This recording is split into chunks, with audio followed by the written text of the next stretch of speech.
door is open. Please close the door behind you. Got a quick question for you. I'm doing a vlog for a new YouTube channel. And my baby Ted was born here. Can't have film. Are you filming? Sorry. Oh, sorry, that's all right. We'll stop. Okay. That's all right. That's okay.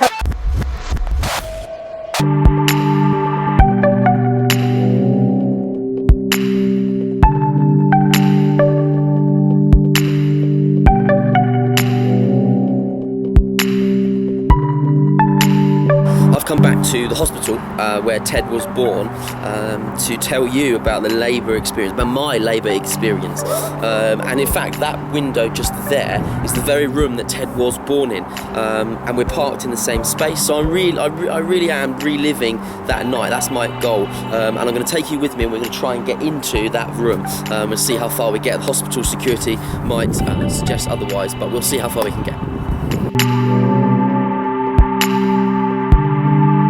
Okay, so we were coming around here about 1 in the morning and trying to find our way through the lift up to the right place. And at 1 AM, where your partner's in a lot of pain, navigating your way through that is pretty tricky.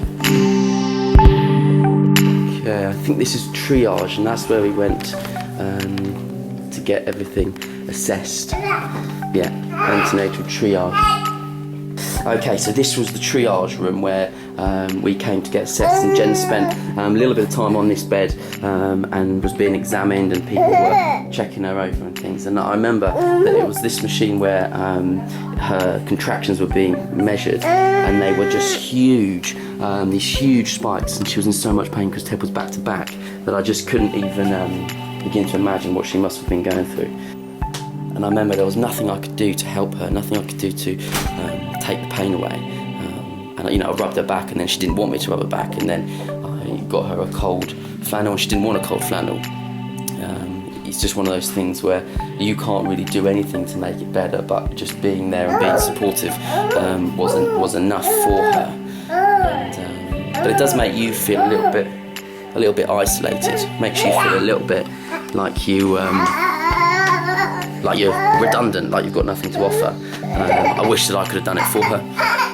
Anyway, let's go and see if we can get into the actual room where Ted was born. And I remember just walking up and down these corridors, just trying to get my head around what was going on, really, because obviously you can imagine it was such a busy and hectic night.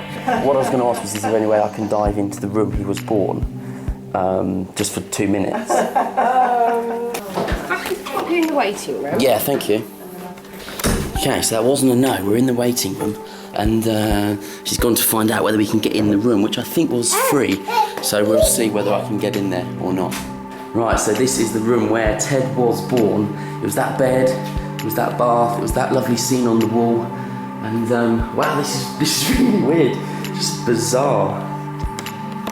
I can remember Jen lying here, and Ted was back to back, so she was in a lot of pain in her lower back, and but it was about 6 hours. She's in about 6 hours, and then pushed him out naturally on her own, which was amazing, I think, for back to back. But just an incredible thing. Everything happened on that bed. Hasn't changed, has it? That'll be the same one, won't it? Yeah. There you go, Ted. That's where you were born. What a bizarre thing to be back here. Okay. So there you go, we made it into the very room that Ted was born in, and I'm a bit shocked, really, because to be back in this room is really, really extraordinary. Really, really weird. And Ted's... What do you think, Ted? Yeah. He doesn't really know what to do either. So, wow. How bizarre. And that's the window that we saw outside. This is where it all happened. Hey, Ted. Amazing.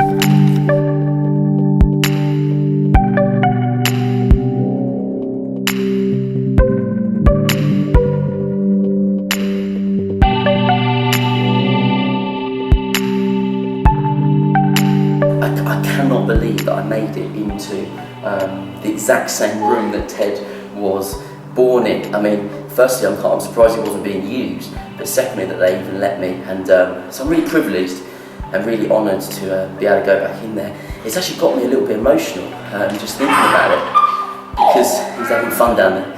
Because just all those emotions that you experience during labour, you know, the pain, the anxiety, the stress, the worry, but also then the joy and the elation and the ecstasy of your baby being born, for that to all come out on that night and then to relive it today, just by going back into that room, is a really bizarre experience. You know, it's brought a lot back for me. But you know, also brings back an immense pride in Jen for pushing 10 out when he was back to back and having so much pain.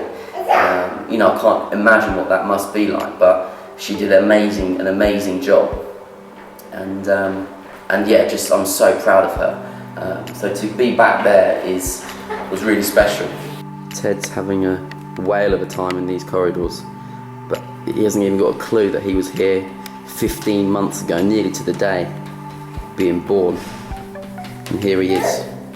But wow, what an experience labour is. It's, you know, there's nothing like it. People say, can you describe it in 3 words? No, I can't describe it. You just have to go through it. Oops.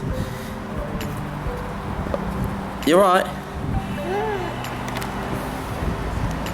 You're right. He banged his face, but he's alright.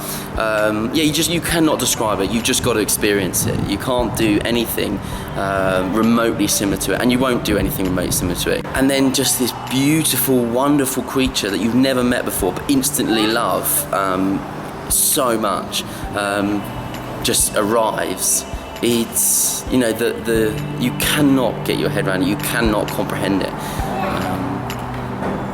And that's the beauty of it. That's why labour is such a wonderful experience. It's hard and it's not easy, but it's just such a wonderful, wonderful experience. Would I do it again? Yeah, in a heartbeat, of course I'd do it again to get another one of those.